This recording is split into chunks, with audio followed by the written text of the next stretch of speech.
Hey guys, so we'll take a look at Metroid Prime Free Corruption on the Nintendo Wii. So I've basically unboxed every single Metroid game in the series, barring the DS ones in the past, but I hadn't actually done Metroid Prime Free, so it was high time that I actually rectified that problem. So on the front cover here, we've got this great artwork of Samus looking straight at us, as you can see, and I always loved how Retro Studios kind of drew Samus. She's always got a sense of kind of power and presence in their artwork. But just behind her, of course, we can see her evil shadow, Dark Samus. And we can actually see Dark Samus's visor in the stars over there. And what I do really like is we've got the planet Norian below us, but Samus's half is blue and, healthy, I guess you'd say, whereas Dark Samus's half is red and corrupted and presumably burning, I guess. But just a simple idea for a front cover, but a very successful one in my opinion. And you can see this is actually rated M for moderate science fiction violence, because this is the Australian version. So Metroid Prime 3 is honestly one of my favourite Metroid games. It's definitely in my top 3 or 4. And you can see over here Metroid Prime 3 Corruption, just the nice little logo rendered in a very stylish font.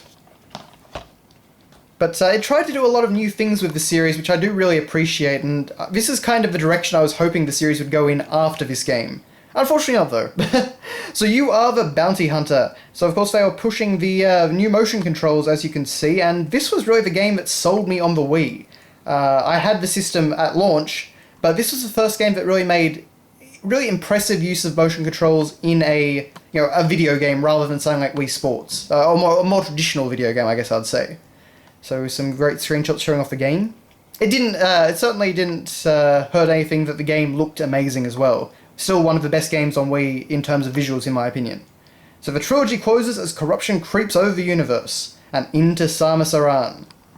Yes, so that was kind of the big plot in this game, is that Samus is being corrupted herself. Okay, so we have a very stylish piece of disc art here. As you can see, we've just got this great blue and black aesthetic. And we can see Samus has this sort of blue corruption outline, but she's all black inside as well. So it just kind of creates this, I guess you'd say, slightly ominous looking visage for the disc, but just very stylish and very cool. We actually do have my original receipt from buying the game, so not that you can see much anymore, but basically I paid, as was custom in Australia, $100 at the time from EB Games, and EB Games Tugra specifically. I did actually have the game pre-ordered, I remember. This was actually the first Metroid game that I owned. Not the first one I played. I'd played Prime at demo kiosks, and I played Super Metroid before. But Prime 3 was the first one that I actually got really excited about and, actually bought myself. So, health and safety precautions. They actually called a booklet, but it's just a single pamphlet, so that's a bit weird. And then, of course, we have our manual. Okay. So this is actually a full colour manual, which is very surprising. And we do actually have some cool artwork. So you can see this sort of, I don't know what you'd say, like beehive pattern that the Metroid games tend to use, or at least the Prime games did. I remember that on the Metroid Prime Hunters DS title screen. And we also have this great artwork there of Dark Samus, and she's basically draining some Phazon energy. But we've got, of course, all the basic sort of things starting a game using the Wii Remote controls. Let's see, I've got, of course, advanced controls for aiming and firing. There were usually some sort of options that you want to change if you were playing Metroid Prime Free Corruption. At least certainly if you're an experienced gamer anyway. Okay, context-sensitive interaction, all pretty basic stuff. Samus' ship.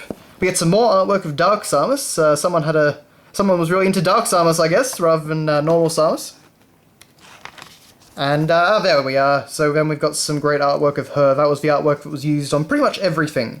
Just this really well-lit, beautiful rendering of Samus. Looks great.